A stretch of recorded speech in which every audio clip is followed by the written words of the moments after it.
அனைவருக்கும் வணக்கம். ஆட்சிக்கு மிகப்பெரும் ஆபத்து. ஆளுநர் கையில் எடுத்த அக்னி பரீட்சை அப்படின்னு சொல்லலாம்.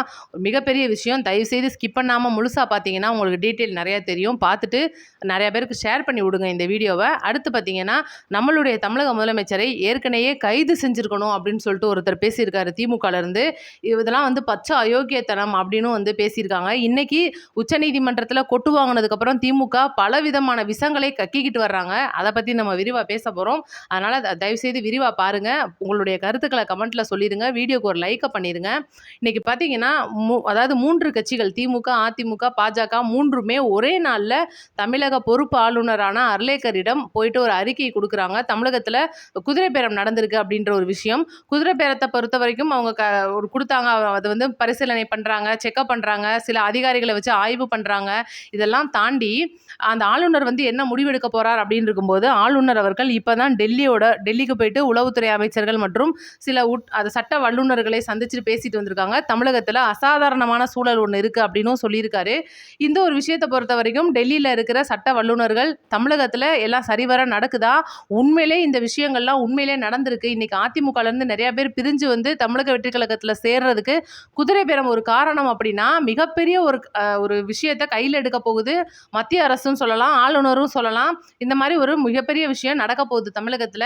என்ன அப்படின்னு கேட்டீங்கன்னா, சட்ட விதி 167 கீழ் நம்மளுடைய தமிழக முதல்வருக்கு ஆளுநர் அவர்கள் ஒரு கடிதம் எழுத போறாரு. என்ன கடிதம் அப்படின்னா, அந்த கடிதத்துல இன்னைக்கு குதிரை பேரம் நடந்திருக்குன்னு உங்க மேல குற்றம் சாட்டியிருக்காங்களே, இதுக்கு நீங்க என்ன விளக்கம் கொடுக்க வரீங்கன்னு சொல்லிட்டு ஒரு ஆளுநர் முதல்வர் அவர்கள்ட்ட கேட்கறதுக்கு முழு தகுதி உண்டு. அவருக்கு அதிகாரம் உண்டு. அப்படி இருக்கும்போது அந்த அதிகாரத்தை பயன்படுத்தி அந்த கடிதத்தை நம்மளுடைய முதலமைச்சருக்கு இவர் எழுதிட்டாரு அப்படின்னாலே அது ஒரு மிகப்பெரிய பின்னடைவா தான் பார்க்கப்படும். அப்ப அதுக்கு விளக்கம் கடிதம் மூலியமாகவும் கொடுக்கலாம், அல்லது நேர்ல நம்மளுடைய ஆளுநர் அவர்களுக்கு நம்மளுடைய தமிழக முதலமைச்சர் அவர்கள் ஆளுநருடைய மாளிகையில உட்கார்ந்தே அந்த ஒரு சந்திப்பு அப்படின்றது நிகழும். இதுல மிகப்பெரிய விவாதம் நடக்கப்படும்.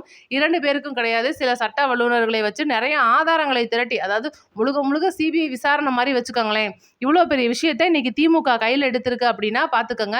இன்னைக்கு மிகப்பெரிய அளவுல இந்த ஒரு விஷயம் அப்படின்றது இன்னும் நீங்க ஜஸ்ட் கொஞ்ச நேரத்துல பிரேக்கிங்ல பாத்திரலாம். ஏன்னா நம்ம எப்பவுமே செய்திக்கு முன்னால சொல்லிட்டு இருக்கோம், ஒவ்வொரு தகவலும் உங்களுக்கு நாங்க சரியா கொடுத்துட்டு இருக்கோம். அப்படின்னா இன்னைக்கு ஆளுநர் எடுக்க போற மிகப்பெரிய முடிவு காரணம் பிஜேபி அப்படின்ற ஒரு மையப்புள்ளியா சொல்லப்படுது. ஏன் அப்படின்னா, நம்மளுடைய தமிழக முதல்வர் அவர்களை இன்னைக்கு அதிமுகல இருந்து நிறைய பேர் இங்கிட்ட சேர்த்துட்டு இருக்காரு. இதனால பாத்தீங்கன்னா எடப்பாடி அவர்களுக்கு டெல்லியில இருக்கிற பவர் குறைஞ்சு போச்சு. ஏன் நம்ம தமிழக வெற்றி கழக ஆளும் கட்சியோட இன்னைக்கு இணக்கமா இருக்கக்கூடாது? ஏன்னா எந்த ஒரு இடத்துலையும் நம்மளுடைய பிரதமர் அவர்களை முதல்வர் அவர்கள் எங்கேயுமே குறைச்சி பேசல, தாழ்த்தி பேசல. எல்லாமே இன்னைக்கு மத்திய அரசோட மாநில அரசு இணக்கமா இருந்தாதான் மக்களுக்கு சரிவர கிடைக்கிற நிதியா இருக்கட்டும், எதுவும் சரியா கிடைக்கும் அப்படின்றதும் திமுக மாதிரி சும்மா பொய்யா எதிர்த்துக்கிட்டு அடிமட்டத்தில் போய் காலில் விழுகிற அரசா தமிழக அரசு இருக்காது அப்படின்றதுல நம்மளுடைய முதல்வர் அவர்கள் தெளிவாகவும் இருக்காரு. நீட் பிரச்சனை, இந்த மாதிரி சில பிரச்சனைகளை நாங்கள் சொல்லுவோம். எங்களுக்கு தேவை இருமொழி கொள்கை அப்படின்றத நாங்கள் உறுதியாக இருப்போம்னு சொல்லிட்டு அந்த ஒரு பிரச்சனையை தவிர்த்து மித்த எல்லா விஷயத்திலையும் பிஜேபியோடையும் சரி, மாநில மத்திய அரசோடையும் சரி, நம்மளுடைய தமிழக அரசு ஒரு இணக்கமாக தான் செயல்பட்டு இருக்காங்க.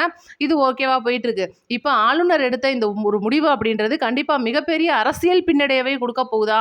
தமிழ்நாட்டில் ஒரு ஆட்சி கவிழ்ப்பு அப்படின்ற ஒரு விஷயம் நடக்குமா? ஏன்னா இதுக்கு முன்னாடி இது நடந்திருக்கு அப்படின்றது ஒரு மிகப்பெரிய முன்னுதாரணம்.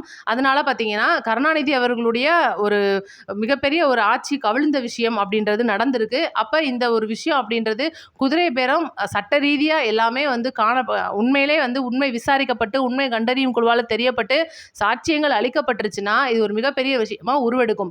இது போக இன்னைக்கு செந்தில் பாலாஜி அவர்கள் குதிரை பேர விஷயத்துல ஓடி ஒளிஞ்சிட்டு இருந்தாரு, நேபாள் எல்லையில இருக்காருன்றதெல்லாம் தாண்டி அவர் ஒரு முன்ஜாமீன் மனுவை இன்னைக்கு வக்கீல்கள் மூலியமா தாக்கல் பண்ணியிருக்காரு.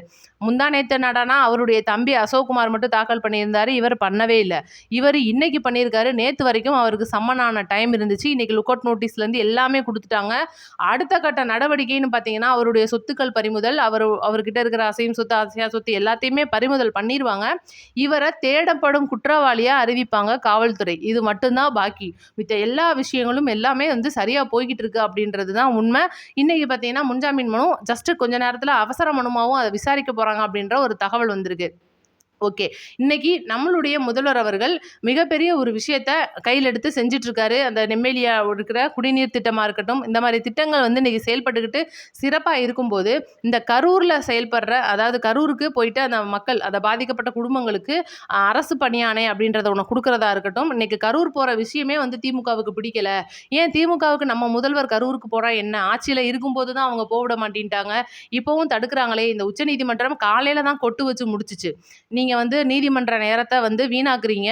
இது வந்து உங்க மேலயே இந்த வழக்கு திரும்புறதுக்கு அதிக வாய்ப்புகள் இருக்கு. ஏன்னா, இந்த ஒரு விஷயம் அப்படின்றதுல எஃப்ஐஆர்ல நம்மளுடைய முதல்வர் அவர்களுடைய பெயரே கிடையாது. அப்ப இவ்வளோ விஷயங்கள தாண்டி இன்னைக்கு ஏன் தடை விதிக்கிறீங்கன்ற மாதிரி வந்து ஒரு கேள்விய கேட்டு, நல்லா மிகப்பெரிய ஒரு அசிங்கம்னே சொல்லலாம் திமுகவுக்கு. அவ்வளோ பெரிய விஷயம் இன்னைக்கு நீதிமன்றத்துல நடந்திருக்கு. இது வெளியில வந்ததுக்கு அப்புறமா அந்த கேஸ் வந்து ஜாமீன் அதாவது தள்ளுபடி முடிஞ்சதுக்கு அப்புறமா, ஆதவ் மற்றும் நிர்மல்குமார் அவர்களும் வந்து பொது மேடைகளை கரூர்ல பத்தி பேசுறதுக்கும் வந்து தடை நீங்கியது. அந்த மனுவும் தள்ளுபடி ஆயிருச்சு. அப்ப வெளியில வந்ததுக்கு அப்புறம் இன்னைக்கு ஆர்.எஸ். பாரதி, திமுக எம்எல்ஏ பரந்தாமன் அவர்கள் நம்மளுடைய தமிழக முதல்வரை அப்பவே கைது பண்ணியிருக்கணும். மக்களுக்கு பச்சை தண்ணி கூட இல்லாம காலையிலேருந்து கூட்டத்த கூட்டி வச்சுக்கிட்டு, இவ்வளோ பெரிய ஒரு சம்பவம் நடக்கிறதுக்கு காரணமான விஜய் அவர்களை அப்பவே தூக்கி உள்ள போட்டுருக்கணும். அப்படி பண்ணியிருந்தா இன்னைக்கு இவ்வளோ பெரிய விஷயம் நடந்திருக்குமா? அவர் இன்னைக்கு முதல்வர் ஆயிருப்பாரா? அப்ப எல்லா பழிகளும் வந்து இன்னைக்கு தமிழக அரசு மேல வந்து அவர் ஈஸியா போட்டாரு. அப்ப இருக்கும்போது ஸ்டாலின் அவர்கள் மேல. ஒவ்வொரு மேடையிலயும் என் மேல பழி போடுறீங்களேன்னு ஸ்டாலின பத்தி அவர் கேட்டாரு. அப்ப கூட ஸ்டாலின் அமைதியா தான் இருந்தாரு. இதெல்லாம் தாண்டி திமுக மட்டும் அப்ப ஆட்சி அதிகாரத்தை பயன்படுத்தி முதல்வர் விஜய் அவர்களை தூக்கி உள்ள வச்சிருந்தா இன்னைக்கு நிலைமையே வேற அப்படின்னு சொல்லிட்டு ஆர்.எஸ். பாரதி ஒவ்வொரு இடத்துலயும் பேசிட்டு இருக்காரு. இது வந்து முழுக்க முழுக்க அவங்களுடைய வன்மத்தை தான் காட்டுற மாதிரி இருக்கு. இன்னைக்கு யார் முதல்வர், யார் வந்து முன்னாள் கொளத்தூர் எம்எல்ஏ அப்படின்றத திமுக மறந்து போயிருச்சு அப்படின்னு தான் சொல்லி ஆகணும். அதனால பாத்தீங்கன்னா இன்னைக்கு திமுக வந்து நீதிமன்றம் கொட்டு வச்சதுக்கு அப்புறமா பல விஷயங்கள்ல வேற முடியல. அதாவது குட்ட குட்ட குனிஞ்சுக்கிட்டே இருக்க முடியுமா அப்படின்ற மாதிரி திமுக வந்து வேற முடியலாம அப்படியே மக்கள் முன்னாடி நம்ம எப்படியாவது காட்டணுமே, இன்னைக்கு விஜய் அவர்கள் மேல தப்பு இருக்கணும்னு காட்டணுமேன்னு சொல்லிட்டு ஏகப்பட்ட விஷயங்கள் செஞ்சுட்டு இருக்காங்க. அவங்கள யாருமே நீதிமன்றமும் நம்பல, மக்களும் நம்பல. பிஜேபியோட அண்டர் கிரவுண்ட்ல தான் இருக்காங்க அப்படின்ற வெளிப்படையான விஷயமும் வந்து தெரிஞ்சிருச்சு. ஒட்டுமொத்தமா திமுக, அதிமுக எல்லாமே ஒரே குட்டையில் ஊர்ன மட்டைகள் அப்படின்றதும் வெளியில தெரிஞ்சிருச்சு அப்படின்றதும் இன்னைக்கு மக்கள் வந்து நல்லாவே தெரிஞ்சுக்கிட்டாங்க. ஓகே. இப்போ வந்து மிக முக்கியமான விஷயத்த நான் அடுத்து சொல்லிடுறேன். செந்தில் பாலாஜி அவர்களுக்கு மீதான அந்த முன்ஜாமீன் மனு அப்படின்றதுல விசாரணையில இன்னைக்கு அவர் வந்து வெளியில வந்துருவாரா? திரும்பி உள்ள போறாரா? ஏன்னா ஆல்ரெடி அவர் வந்து ஜாமீன்ல இருக்கிற ஒரு குற்றவாளி. எல்லாமே நமக்கு தெரியும். அவருடைய வக்கீல்கள் சொல்லக்கூடிய ஒரு விஷயம், அவர் குதிரை பேரத்துல ஈடுபடவே இல்லை. அவர் வந்து இன்னைக்கு ஏன் அப்ப தலைமறைவா இருக்காரு அப்படின்ற ஒரு காரணம் வரும் பார்த்தீங்களா? ஆனா அந்த இடத்துல அவங்க சொல்லப்படுற காரணம் தப்பா வந்து குற்றம் சாட்டுறாங்க. தப்பா ஆதாரத்த சித்தரிக்கிறாங்க. செந்தில் பாலாஜி அவர்களை பிடிச்சா ஒட்டுமொத்த திமுகவையும் ஒடுக்க முடியும் அப்படின்னு நினைக்கிறாங்க அப்படின்னு சொல்லிட்டு, செந்தில் பாலாஜிக்கு ஆதரவா சில திமுககாரங்க என்ன பண்றாங்க அப்படின்னா, எங்களுடைய இரும்பு கோட்டையான செந்தில் பாலாஜிய நீங்க தகர்த்தெறிஞ்சிட முடியுமா? அப்படின்னு சொல்லிட்டு சமூக வலைதளங்கள்ல எல்லாம் மிக காமெடியான பதிவுகள்லாம் வந்து பரவிக்கிட்டு இருக்கு. இதெல்லாம் நீங்க பார்த்திருப்பீங்க.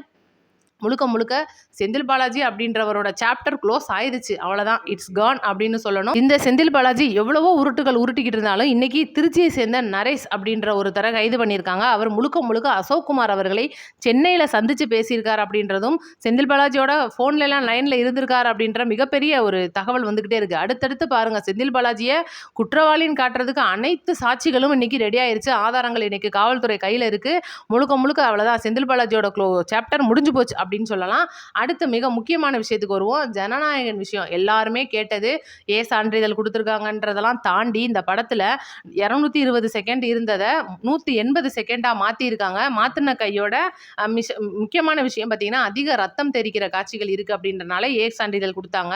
குழந்தைகள் இந்த படத்தை பார்க்க முடியாது அப்படின்ற ஒரு வருத்தம். ஏன்னா 18 வயசுக்கு மேற்பட்டவங்க பார்க்கக்கூடிய படமா வந்து இந்த படம் வருது அப்படின்றனாலையும், இதனால பார்த்தீங்கன்னா குழந்தைகளோட அந்த ஃபுல்லா ஃப்ரீனஸா வந்து தேட்டருக்கு கூட்டிட்டு போக முடியாது அப்படின்றனாலையும், போதை சம்பந்தப்பட்ட பொருட்கள் அதிக புழக்கமாக இருக்குது அந்த படத்துக்குள்ள அப்படின்றனாலையும் பார்த்தீங்கன்னா சில இடத்துல மியூட் பண்ணியிருக்காங்க. சில இடத்துல அந்த காட்சிகளே வந்து காட்சிகள் கட் பண்ணி எடுத்திருக்காங்க. படக்குழுவினர் இதுக்கு மேல்முறையீடு போகிறாங்க. விடாது கருப்பு அப்படின்ற மாதிரி ஜனநாயகனை விடுவாங்களா விட மாட்டாங்களான்றே தெரியாத அளவுக்கு நிறையா பேர் கேட்குற கேள்வி, சிக்மா படத்துக்கு முன்னாடி வருமா ஜனநாயகன், சிக்மா படத்துக்கு பின்னாடி வருமானு கேட்குறீங்க. கண்டிப்பாக சிக்மா படத்துக்கு பின்னாடி வர்றதுக்கு தான் அதிக வாய்ப்புகள் இருக்குது அப்படின்றது நம்ம கருத்து. நீங்கள்லாம் ஏன் அப்படின்னு கேட்பீங்க. இன்னைக்கு சிக்மா படம் அப்படின்றது தமிழக முதலமைச்சருடைய மகனான ஜேசன் சஞ்சய் அவர்களுடைய ஃபர்ஸ்ட் டைரக்ஷன்ல வர்ற படம் அப்படின்றத தாண்டி ஒரு அப்பா மனசுக்குள்ள தன்னுடைய மகன் வளரணும்னு தான் ஆசை இருக்கும். நம்மளுடைய படம் ஓடணும் அப்படின்றதெல்லாம் தாண்டி என்னதான் இன்னைக்கு கடைசி படமா இருந்தா கூட அதை பொறுமையா நம்மளுடைய மக்கள் தமிழக வெற்றி கழக தொண்டர்கள் விஜய் அவர்களுடைய ரசிகர்கள் எப்போ வேணாலும் அந்த படத்தை பார்ப்பாங்க. அதுக்கு முழு ரைட்ஸோட அந்த படம் வரணும், தமிழக முதலமைச்சர்ன்ற டைட்டில் கார்டோட வரணும் அப்படின்றது தான் அவங்களுடைய ஆசை. ஆனா சிக்மா படம் அப்படி கிடையாது. இந்த படம் வந்து ஜூலை 31 வர 1ஆம் தேதி திட்டமிட்டபடி வெளியே ஆயிடுச்சு அப்படின்னா, ஆகஸ்ட் 15ஆம் தேதியான சுதந்திர தின அன்னைக்கு ஜனநாயகன் படம் வெளியே ஆகும் அப்படின்றது ஒரு சின்ன கருத்து. அதுக்கு ஊடால ஏதாவது மாற்றம் பண்றாங்களா அப்படின்றத நான் அடுத்தடுத்த வீடியோக்குள்ள சொல்றேன். ஒருவேளை தமிழக ஆளுநர் ஆட்சி கலைப்பு அப்படின்ற ஒரு விஷயத்துக்கு போனார்னா தமிழகத்துல என்ன நடக்கும் அப்படின்றத மறக்காம கமெண்ட்ல சொல்லிருங்க. நன்றி, வணக்கம். அடுத்த வீடியோல சந்திப்போம். வீடியோ நிறைய பேருக்கு ஷேர் பண்ணி விடுங்க.